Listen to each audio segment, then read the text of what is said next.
एक जगह तकरीर कर रहा था तो एक साहब खड़े हुए गए, कहें मौलाना कहा सफात सफात बक्कत हो, कुरान में तो लिखा है मंजल लजी असबो, तुमको मंजल लजी असबो, कहें हाँ कोई कोई सफात ना करे।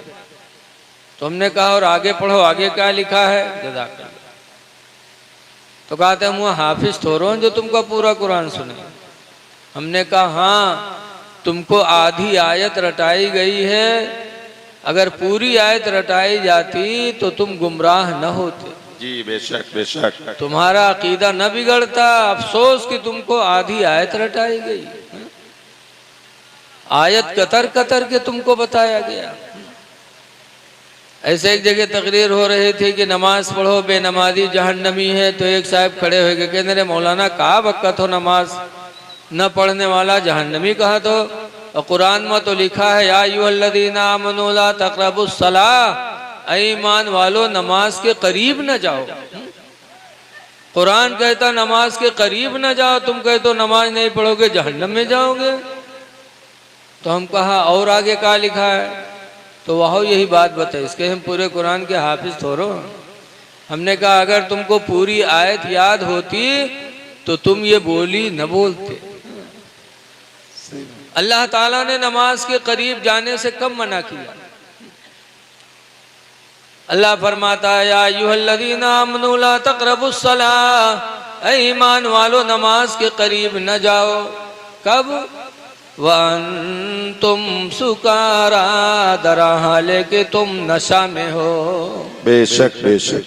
नशा में हो तो नमाज के किनारे न जाओ, वरना अल्लाह जाने का बक्को हुआ। नशेड़िन के का हाल है, कहूँ नालिम मूर्खों से पड़े हैं, कहूँ टराली में यह लटके पड़े हैं। नशेड़ियों का कौन ठिकाना। तो अल्लाह ने फरमाया नशा की हालत में हो तो नमाज के किनारे न जाओ। ऐसे अल्लाह ने फरमाया कौन है जो अल्लाह के नजदीक शफाअत करे, कोई नहीं करेगा। लेकिन आगे अल्लाह फरमाता इल्ला बिइज़्नी, मगर खुदा की इजाजत से। अल्लाह जिसको इजाजत देगा वो शफाअत करेगा। आज हालात बड़े गड़बड़ हैं मेरे भाई। आज ईमान के लुटेरे बहुत हैं। अब आज तो ईमान पर डाका मोबाइल के जरिए डाका डाला जा रहा है।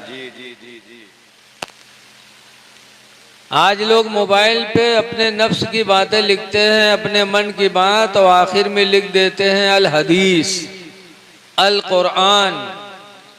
अब उसको देख करके आदमी बहकता है कि अरे कुरान में ऐसा है, हदीस में ऐसा है। ऐ लोगों मोबाइल की बातों पे भरोसा मत करो। जब मोबाइल पे ऐसी कोई बात आए तो अपने मस्जिद के इमाम से मिलो, मदरसे के आलिम से मिलो कि हदीस कुरान मोबाइल में ऐसा आया, क्या है ऐसा। बड़ा फितने का जमाना आया है। आज रसूलुल्लाह की शफाअत से इनकार करते हैं। आयत कतर कतर के सुनाएंगे। अब आयत कतरेंगे तो ईमान रह जाएगा। दुनिया के सामान कतरे लागो तो सामान गायब हो जी। जैसे बताते हैं नवाब साहब थे, नवाब साहब के ससुराल से दावत आई। सब दावत और होते, ससुराल वाली दावत बड़ी अहम होती। जब ससुराल से दावत है, नवाब साहब के पैजामा रहा है पुरान, तो सोची नहीं ससुराल मामला ला नवा पैजामा सियाई ली। तो गए कपड़ा लेके आए पैजामा के, और दर्जी के पास लेके गए दीहिन। दर्जी बड़ा ईमानदार रहा, जत्ता कपड़ा रहा सबके पैजामा बनाए दी। अब जब नवाब साहब लाए नहाए के पहनी तो वहाँ पंजा वंजा सब गायब। तो कहीं वो दर्जी तो लंबा कही दी। तो लेके गए अपनी बीवी से कहा लगे बीवी तेरे मैके से दावत आई है, पैजामा दर्जी ने लंबा कर दिया, जरा का 4 अंगुल काट के ऊंच कर दो। तो 65 साल के खुर्राइट बुढ़िया, गाल छुहारा में, मुंह में दांत नहीं, पेटे मात नहीं, नवाब पर बरस पड़ी। कहते रखो यार पैजामा, शाम हो गई खाना देखी कि तुम्हारा पैजामा देखी। लेकिन अब ससुराल के दावत के मामला रहा तो नवाब साहब पैजामा उठे पतोइया थी गए। उससे कहें बिटिया पैजामा लंबा होगा, 4 अंगुल काट के का ऊंच कर दो। तो 14 सद्दिक पतोइया वह गुर्राए गए। ऐसे रे अब्बू रखो हर तन देखा जी बात में। तो पैजामा लेके बिटिया के पास गए, बिटिया वो कहे अब्बा का पागल हो गए, सुबह न हो रखो हर तक। बहनिया से कहें तो बहनियों डांट दी, कह रहे भाईजान का होगा है तुमका, रखो काल देखा जाए। मजबूर हो के बिचरो नवाब साहब खूंटी पर पैजामा टांग दी। खाना खाए के घर वाले सोए गए, नवाबो साहब सोए गए। थोड़ी देर बाद नवाब साहब के बीवी की आंख खुली तो सोचेन हाय हमारा आदमी हमका इतना मानत जानत है, एक काम कही हम नहीं किया, हमारे आदमी का कितना दुख हुआ हुआ। बगए और खूंटी से पैजामा उठाई तो 4 अंगुल काट के सी के टांग दिए, सोए गए। थोड़ी देर बाद पतोहिवा जागी तो वह कहे हाय हमार ससुर अत्ता मानत जानत है, और तनिक काम कहे नहीं सुने, हमारे ससुर का कितना दुख हुआ हुआ। ब उठे गए खूंटे से वहू पैजामा उठाईस और 4 अंगुल काट के सी के टांग दिए, सोए गए। कुछ रात बढ़े बिटियावा जागी तो बिटिया कहे हाय हमारा अब्बा इतना मानत जाना था, थोड़ा काम कहने हम नहीं सुने, हमारे अब्बा का कितना दुख हुआ हो। वह बिटिया उठी गई, खूंटे से पैजामा उठाए और 4 अंगुल काट के सी के टांग दिए, सोए गए। खुद सुबह होए से पहले बहनियाँ जागी तो वह कहे हाय भाईजान हम इतना मानत जाना था, थोड़ा काम कहीं नहीं सुने, हमारे भाईजान का कितना तकलीफ हो।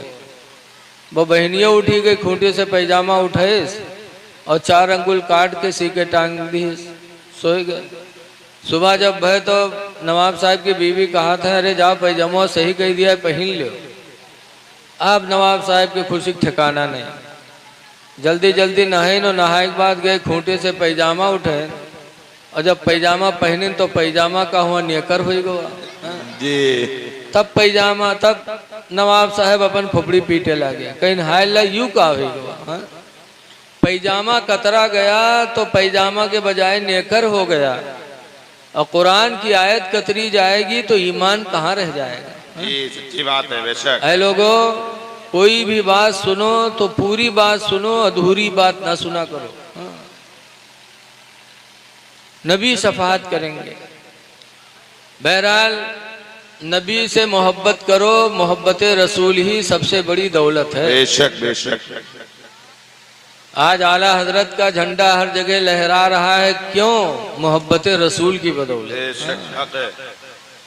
आला हजरत जिंदगी भर यही कहते रहे, या रसूल अल्लाह तुम्हें जाना तुम्हें माना न रखा गैर से काम, सुभान अल्लाह। तुम्हें जाना तुम्हें माना न रखा गैर से काम, अलिल्लाहिल हम्द में दुनिया से मुसलमान गया। सुभान अल्लाह सुभान अलिल्लाहिल हम्द में दुनिया से मुसलमान गया। उर्स कर रहे हो, कब्रों पे जाया करो। अल्लाह के नबी फरमाते ज़ूरुल कबूरा, कब्रों की जियारत किया करो। लिअन्नहा तुज़क्किरुल आखिरा, इसलिए कि कब्र तुमको आखिरत की याद दिलाती रहेगी। बेशक बेशक। मौत याद आती रहेगी। कब्रों पे जाया करो, कब्रों की जियारत किया करो। बेशक। लेकिन जियारत करने जाओ तो कैसे करो? कब्र के पास खड़े होकर के बाअदब, और जो अल्लाह तुम्हें तौफीक दे पढ़ो, फिर दुआ मांगो। लेकिन आज हम कब्र पे खड़े हो तो किस तरह खड़े हो? दिल्ली में एक मज़ार है हजरत महबूब इलाही निज़ामुद्दीन औलिया रहमतुल्लाह अलैह। हमारी जमात के बहुत बड़े मुहद्दिस गुजरे हैं हजरत मौलाना अब्दुल मुस्तफ़ा आज़मी साहब, जिन्होंने 25 किताबें लिखी, बहुत बड़े आलिम थे। वो हजरत महबूब इलाही निज़ामुद्दीन औलिया की मज़ार पे गए और हाथ बांधे फातिहा पढ़ रहे थे, और वही सामने मरकज है उन लोगन के। तो वहाँ में से एक साहब आए और ऐसे हाथ लटकाए और खड़े और मौलाना को घूर घूर देख रहे थे। मौलाना जान गए कि हमरे गुस्सात है, लेकिन जब फातिहा पढ़ भे तब कहीं यार तुम क्यों गुस्सा कर रहे हो हमारे? तो कहा गुस्सा कर रहे हैं, शिर्क कर रहे हो, और कहते हो गुस्सा हो रहे हैं। कहा क्या शिर्क किया मैंने? कहा कब्र के सामने हाथ बांधे खड़े हो, जैसे नमाज में हाथ बांधा जाता है वैसे बांधे खड़े हो, शिर्क हो गया। नमाज की मुशाबिहत तुमने इख्तियार की, इस तरह तो नमाज पढ़ी जाती है। और एक गैरुल्लाह के सामने आप हाथ बांधे खड़े हो, नमाज की मुशाबिहत कर रहे हो, शिर्क कर रहे हो, फिर कहते हो खफा क्यों हो रहे हैं? तो हजरत ने फरमाया भाई अगर मैंने शिर्क किया तो तुमने भी तो शिर्क किया। कहा मैंने क्या शिर्क किया? कहा तुम हाथ ऐसे छोड़े खड़े हो, ये भी तो नमाज के मुशाबिहत है। कहा नमाज में हाथ कहाँ छोड़ा जाता? तो हजरत ने फरमाया कौमा में हाथ छूटता है कि नहीं छूटता है? देखो नमाज में एक होता है कौमा, एक होता है जलसा। एक तो यूं जलसा हो और नमाजों में जलसा होता है। नमाज में कहाँ जलसा है? देखिए रुकू से जब समी अल्लाहु लिमन हमिदा कह के नमाजी खड़ा होता है तो उस खड़े होने को कौमा कहते हैं। और एक जलसा के बाद, एक सजदा के बाद जब दूसरे सजदा के लिए बैठता है, पहला सजदा करके बैठा, तो इस बैठने को क्या कहते हैं इस्लाम में? जलसा। तो हजरत ने फरमाया कि कौमा में भी तो हाथ छोड़कर नमाजी खड़ा होता है। जब कहता समी अल्लाहु लिमन हमिदा रब्बना लकल हम्द, तो उस वक्त नमाजी के दोनों हाथ छूटे होते कि नहीं छूटे होते? तो हजरत ने फरमाया कि अगर मैंने हाथ बांध के शिर्क किया तो तुमने हाथ छोड़ करके भी शिर्क किया। हाथ छोड़कर खड़ा होना भी नमाज के मुशाबियत है। तो कैसे बारे मौलाना तब कैसे खड़े हो? तो हजरत ने फरमाया एक तरीका है, वो शिर्क नहीं है खड़ा होने का। हाथ बांधकर खड़े होगे भी नमाज के मुशाबे, हाथ छोड़कर खड़े होगे भी नमाज के मुशाबे। एक तरीका बचाए खड़े हो, उस तरह खड़े होगे तो शिर्क नहीं होगा। कहा क्या?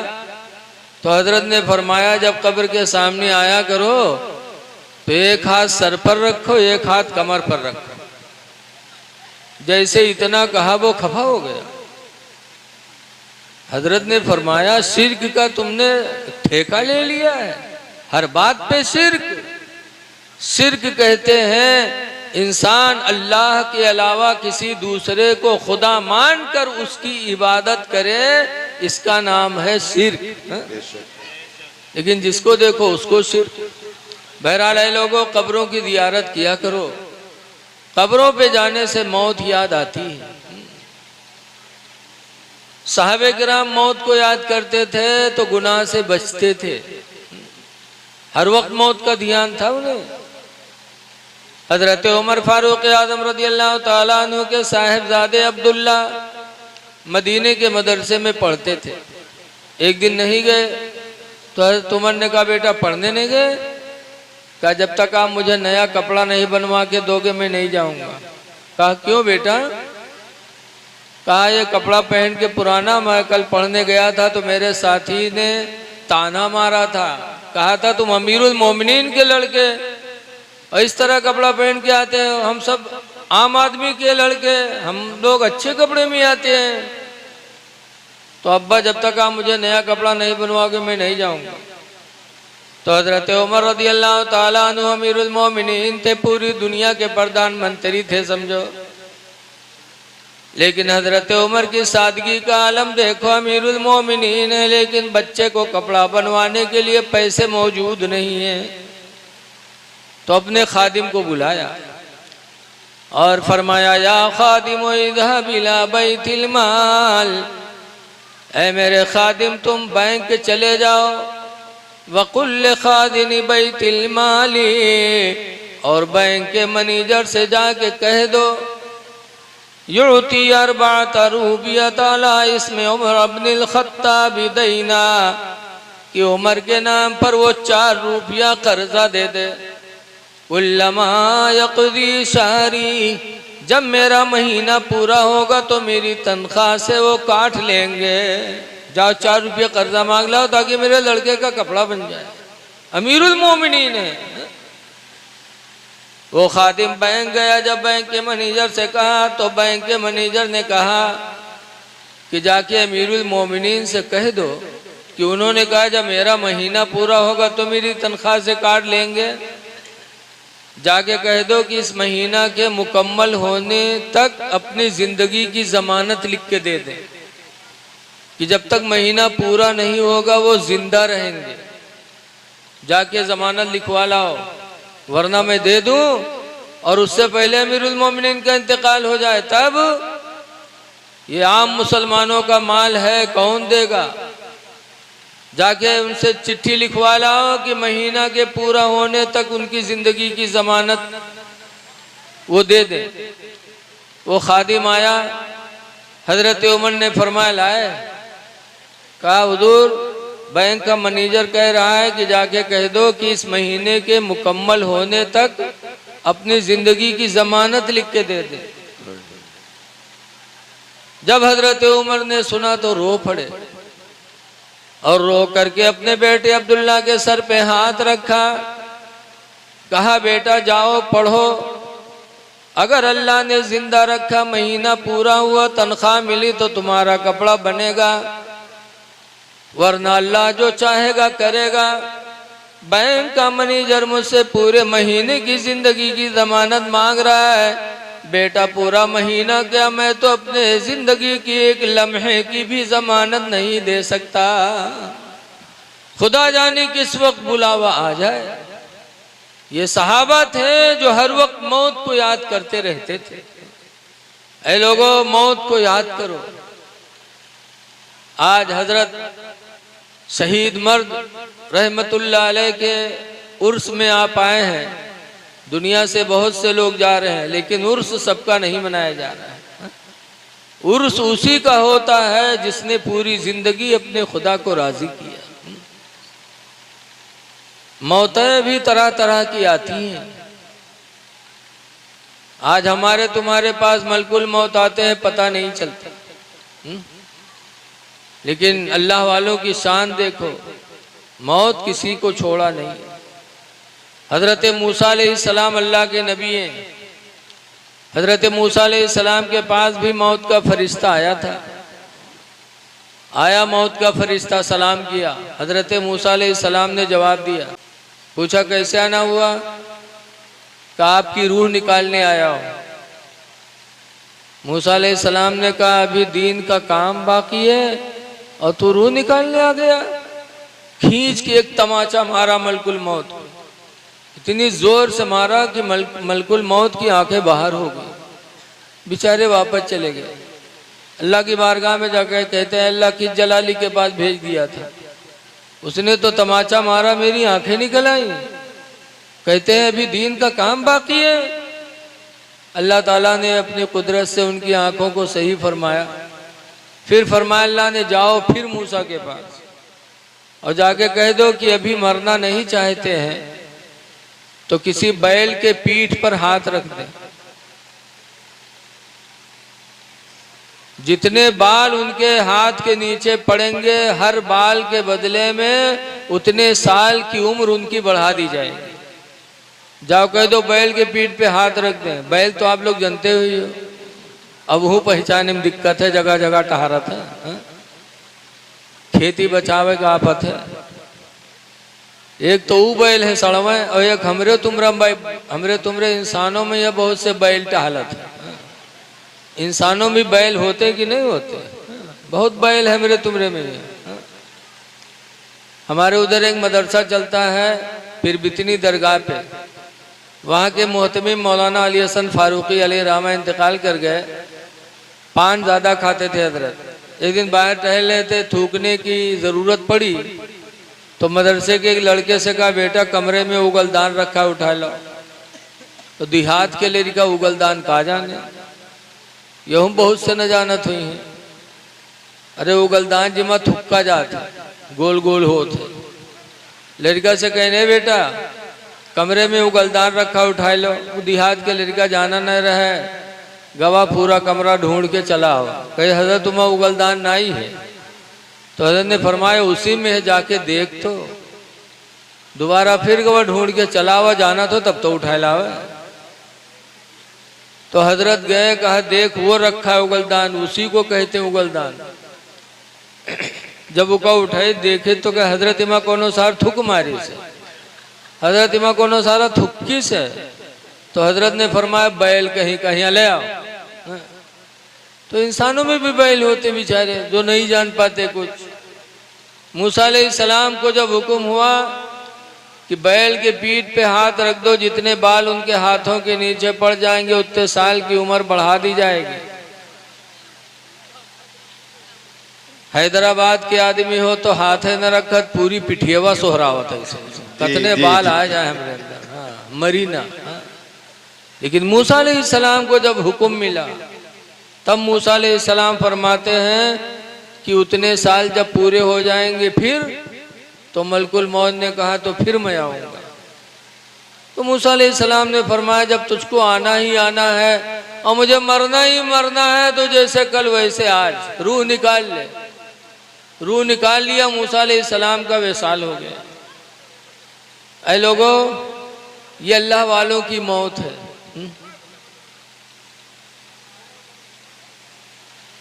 ये अल्लाह वालों की मौत है और हमरे तुमरे में ही है।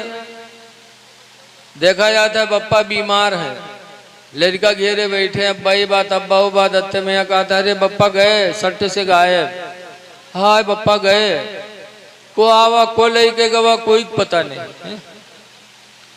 तो हम नबियों की बराबरी नहीं कर सकते। अल्लाह ताला ने अपने इंसानों को अलग अलग मर्तबे अता फरमाया। जब मूसा अलैहिस्सलाम के मर्तबे का ये आलम है तो मेरे नबी का मर्तबा कितना बुलंद होगा। मूसा अलैहिस्सलाम तो मुक्तदी हैं, मेरे नबी इमाम हैं। मेराज की रात में हुजूर ने नमाज पढ़ाई थी सबको। इसीलिए आला हजरत इमाम अहले सुन्नत फरमाते हैं कि अर्श के अक्ल दंग है, चरख में आसमान है। अर्श की अक्ल दंग है, चरख में आसमान है। जाने मुराद अब किधर हाय तेरा मकान है। नारे तकबीर, नारे रिसालत, मसलके आला हजरत, जश्न गौसुल वरा, उलमाए अहले सुन्नत, नारे तकबीर, नारे रिसालत। ऐ लोगों, मौत की तैयारी करो और मौत की तैयारी में हमको आपको किन किन चीज़ों को अपनाना है। आज हम सब आशिके आला हजरत हैं, मसलके आला हजरत वाले हैं। बोलो है कि नहीं मसलके आला हजरत वाले? जी बेशक। लेकिन है मसलके आला हजरत वालों, जरा गौर करो, अपने सीने पे हाथ रखे, क्या आला हजरत हमसे है राजी? बरेली शरीफ में गुजरात का एक मुसलमान आया, गुजराती। अब आला हजरत से कहा हुजूर कोई वजीफा बता दीजिए, कारोबार नहीं चल रहा, और उसके चेहरे पे दाढ़ी नहीं थी। तो आला हजरत ने फरमाया कि बेटा दाढ़ी रखाना वाजिब है और वजीफा पढ़ना मुस्तहब है, और जब तक वाजिब नहीं पूरा करोगे मुस्तहब को अल्लाह कबूल नहीं करेगा। पहले दाढ़ी रखाओ फिर वजीफा पूछो। गुजराती मुसलमान को कोई वजीफा आला हजरत ने नहीं बताया। वो इंसान बरेली से फिर गुजरात वापस चला गया। कुछ दिनों के बाद जब उसके चेहरे पे दाढ़ी सज गई तब फिर बरेली आया। आला हजरत ने देखा तो मुस्कुराए। आला हजरत फरमाते हाँ बेटा, अब तूने वाजिब को पूरा कर लिया है, अब तेरा मुस्तहब भी अल्लाह कबूल फरमाएगा। बेशक बेशक। फिर आला हजरत ने वजीफा बताया और वो गुजराती मुसलमान गया, वजीफा पढ़ा, माला माल हो गया। आज हम मसले के आला हजरत वाले वो दाढ़ी बनवा रहे हैं। अभी इसी लखीमपुर में हर जगह देखते हैं, अक्सर देखते हैं। एक जगह जलसा हुआ तो एक शायर साहब रहे, कहीं है कोई मसले के आला हजरत वाला जो नारा लगा दे, है कोई दीवाना आला हजरत का?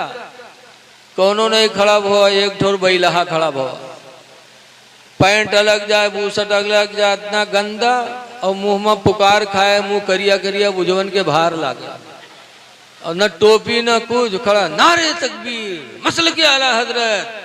हमने कहा कोई गैर देखेगा तो कितना थुकेगा कि ऐसे ही मसल के आला हजरत वाले होते हैं, ऐसे ही होते हैं। ऐ लोगों, अपने नसीब पे नाज करो कि अल्लाह ताला ने हमको तुमको मसल के आला हजरत वाला बनाया है। बेशक। तो दाढ़ियां सजा लो। दाढ़ी किसके लिए? मुसलमानों ही के लिए है। 1,24,000 या 2,24,000 नबी दुनिया में आए, लेकिन किसी नबी ने दाढ़ी नहीं बनवाई। हुजूर के सहाबा हज्जतुल वेदा में तकरीबन 1,40,000 सहाबा मौजूद थे, लेकिन किसी सहाबी ने दाढ़ी नहीं बनवाई थी। न किसी सहाबी ने दाढ़ी बनवाई, न किसी नबी ने दाढ़ी बनवाई। ऐ लोगों, उम्मत मोहम्मदिया में 73 फिरके होंगे, एक ही फिरका जन्नत में जाएगा। पूछा गया था वो कौन, तो हुजूर ने फरमाया या मा अना अलैहि व असहाबी, वो वही फिरका जन्नत में जाएगा जो मेरे और मेरे सहाबा के रास्ते पे चलेगा। सुभान अल्लाह, सुभान अल्लाह। तो जो नबियों के रास्ते पर होगा, जो सहाबा के रास्ते पर होगा, वही फिरका जन्नती होगा। सुभान अल्लाह, सुभान अल्लाह। जब सहाबा ने दाढ़ी नहीं बनवाई तो तुम भी न बनवाओ। बेशक। आप दाढ़ी मुंडा रहे हो। दिल्ली में एक शायर थे बहुत बड़े, जिनका नाम है मिर्जा गालिब। मिर्जा गालिब बहुत बड़े शायर थे, इनका कलाम बहुत मशहूर था। तो अफगानिस्तान में एक शहर है काबुल, काबुल की जबान फारसी की है। वहां से एक मुसलमान के दिल में शौक पैदा हुआ कि दिल्ली जाएं और ऐसे शायर की जियारत करें। तो मिर्जा गालिब की जियारत के लिए काबुल से मुसलमान चल के दिल्ली आया, और वहाँ की जबान फारसी की है। जब मिर्जा गालिब का दरवाज़ा तलाश करके बेचारा वहाँ पहुँचा तो देखा कि मिर्जा गालिब शीशा धरे और शुरू किए रहा है इसे।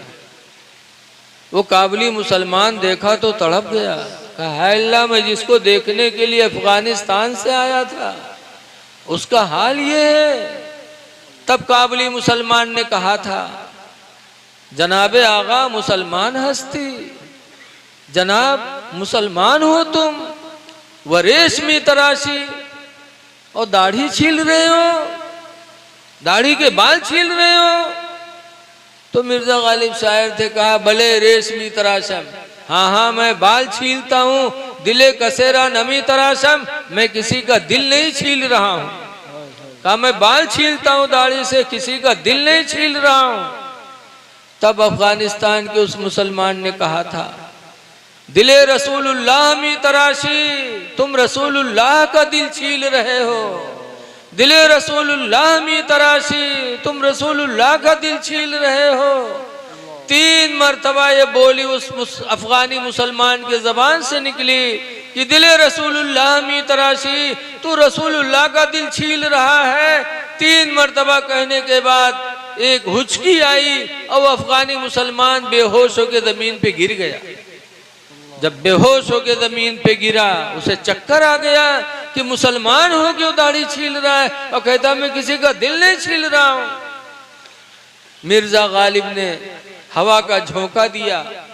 जब वो अफगानी होश में आया, मिर्जा गालिब रोने लगे और रो रो के कहते हैं, मेरे भाई अफगानी, तू मेरा कोई मेहमान बन के नहीं आया, खुदा की कसम आज तू मेरे लिए कोई हिदायत का फरिश्ता बन के आया है। उसी दिन से मिर्जा गालिब रोए और अपने चेहरे पे उन्होंने दाढ़ी सजा ली। माशाअल्लाह। ऐ लोगों, मरना है तो दाढ़ी रखा के जाओ। चेहरे पे दाढ़ी होगी, कब्र में रोशनी होगी। दाढ़ी कब्र में रोशनी का सहारा है। वो अंधेरी कोठरी जिसमें आप रोशनी कैसे पाएंगे? नबी से मोहब्बत है तो चेहरे पे दाढ़ी सजा लो, नबी की मोहब्बत दुनिया से लेके जाओ। आला हजरत इमाम अहले सुन्नत फरमाते हैं, लहद में इश्क़ रुखे शह का दाग लेके चले, लहद में इश्क़ रुखे शह का दाग लेके चले, अंधेरी रात सुनी थी चराग लेके चले।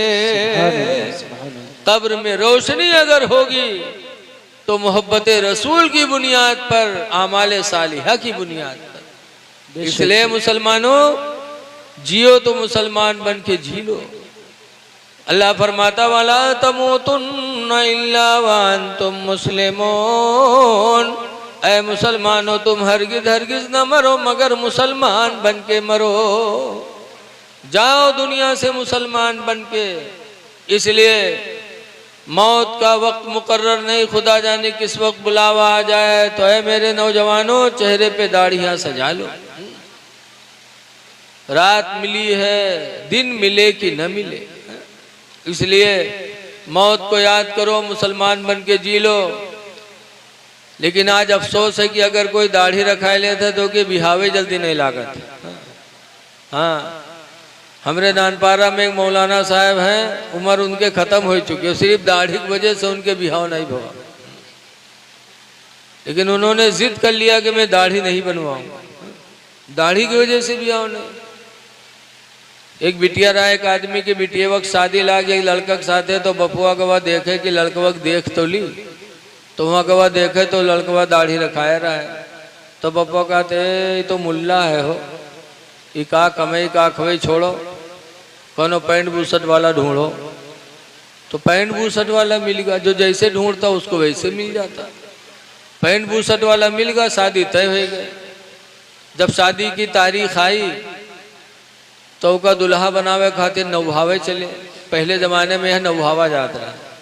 तो जब नौभावे चले तो उनके पैखाना लग गया, तो लेटरिंग मगवा पैखाना करे, और जब पैखाना कह के निकला लेटरिंग से तो नुहरा नुहरा, उठ ही नहीं पावे। बाप देखिस तो रोवे ला, कहे साहिल लाई चढ़ाएगा अब कैसे हुई, उठावे तो नहीं उठ पावे। तो पकड़ के होगा ढकेल उकेल के ले गए डॉक्टर के पास। डॉक्टर साहब देखें तो कहीं नहीं कि ऑपरेशन करे पड़ी ठीक होगी। तो बपुआ रोवेला, कहे डॉक्टर साहब आज के शादी है का दुल्हा बनावे के, रिश्तेदार लड़की के यहाँ इंतजार कर रहे हैं, अब ऑपरेशन करियो, अल्लाह जाने महीनम ठिका कि 2 महीनम ठिका कैसे हुए। डॉक्टर साहब कहीं घबराओ ना, 2 मिनट लागी। लेके कि ऑपरेशन रूम में और दरवाजा बंद की, और 2 मिनट नहीं लाग, दरवाजा खोली तो सीधा सीधा निकला। तो सबका बड़ा ताज्जुब हुआ, कहीं हाय अल्लाह ये कौन मेरा ऑपरेशन रहा है, कि दरवाजा बंद हुआ कि फट से खुल गया, ये कौन ऑपरेशन हुआ कि अति जल्दी ऑपरेशन हो एक बार ठीक होगा। तो लोग डॉक्टर साहब से पूछा ला कि डॉक्टर साहब कौन बीमारी रहा जो 2 मिनट नहीं लाग। तो डॉक्टर साहब कहें कोई बीमारी नहीं, पैंट के बटन बूसट में लगाए ली इस रहा है, पैंट के बटन बूसट में। बताओ ऐसे ऐसे चोंगा पर हैं, पहनिए पैंट चाहे आवे चाहे ना हो, कि कहाँ बटन कहाँ लगाए ली। बताओ ऐ नौजवानों, पैंट पहनना नाजायज नहीं, पहन सकते हो, लेकिन पैंट इस तरह पहनो कि नमाज पढ़ने में उठने बैठने में तकलीफ ना हो। पैंट पहनो तो तुम्हारा जिस्म जाहिर ना हो। अल्लाह ने लिबास किस लिए दिया था? पुराने हकीम में अल्लाह फरमाता, या बनी आदम, आदम की औलाद, कद अंज़लना अलैकुम लिबासा, मैंने तुम्हारे ऊपर लिबास उतारा है। क्यों? युवारे सौआतिकुम, इसलिए लिबास दिया है कि तुम्हारी इज्जत को छुपा ले। इज्जत छुपाने के लिए अल्लाह ने लिबास दिया। लेकिन आज पैंट इतनी तंग बन गई है कि पिछली दुकान देखो तो 2 हिस्सा में बटी नजर आवत है। कतना खाली, कहाँ से खाली, कहाँ से ऊंच है साहब। ऐसे हमारी माँ बहनें पहनी है नकाब, और नकाब पहनने के बाद कमर में रस्सा बंधी है, लागत है डांका डाले जाता है। और जब रस्सा बांधती हैं तो इतनी बेहया लगती हैं, जिस्म का ऊंचा नीचा हिस्सा सब नजर आ रहा है। नकाब पहनने का क्या मकसद रहा? नकाब तो इसलिए ईजाद हुआ था कि औरत के बदन का नीचा ऊंचा हिस्सा कोई देख न पाए, पूरा बदन बराबर लगे, ताकि किसी की निगाहें न उठे। और नकाब पहनने के बाद रस्सा बांधे हैं।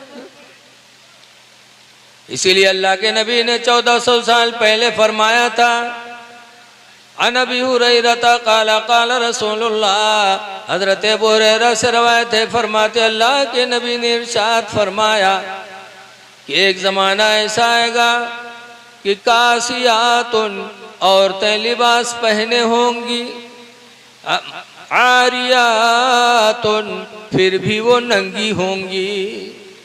मेरे नबी ने फरमाया था एक ज़माना ऐसा आएगा कि औरतें लिबास पहने होंगी फिर भी नंगी होंगी। मुमीलातुन माइलात, दूसरे का दिल ले बैठेंगी और अपना दिल उनको दे बैठेंगी। जो नबी ने फरमाया था आज हूबहू हो रहा। शादियों में देख लो, शादियों में हमारी बच्चियों के, हमारी बहनों के कपड़े ऐसे ऐसे होते हैं, ऐसे ऐसे फहश अंदाज की देखने में खुद निगाह झुक जाती। ऐ मेरी माँ बहनों, वो लिबास पहनो कि तुम्हारे जिस्म के हिस्से पर किसी की निगाह न पड़ सके। पैंट बूशर्ट पहनो, इस तरह पहनो कि तुम्हारी इज्जत छुपी रहे। लेकिन देखा जाता आज हमारे नौजवानन के यहाँ कि पंचगानम तो कबू जाइए ना, जुमक दिन जाइए पढ़े, और जुमक दिन जाइए तो कुर्ता पैजामा पहन के न जाइए, पैंट और शर्ट पहन के जाइए। हाँ, जहाँ से पैंट खत्म हुए से शर्ट शुरू, और के बाद जब नमाज पढ़िए रुकू मैया जाइए तो पैंट खसक के चुतरे पहुँच जाए और शर्ट पीठी पर, आधी दुकान खुल जाती है। और जब सजदम जाते है तो पूरी पूरी। बताओ जुबान नमाज तो गड़बड़ है, पीछे जब देखा थे तुम्हारा सामान उके हाल का हो, उसकी नमाज कहाँ जाएगी। ऐ नौजवानों, वो लिबास पहनो जिससे तुम्हारा सत्र छुपे। अल्लाह ने लिबास इसीलिए उतारा था, और दूसरा मकसद अल्लाह ने फरमाया वरीशा, और इसलिए भी हमने लिबास दिया था ताकि तुम्हारी खूबसूरती को बढ़ा दे।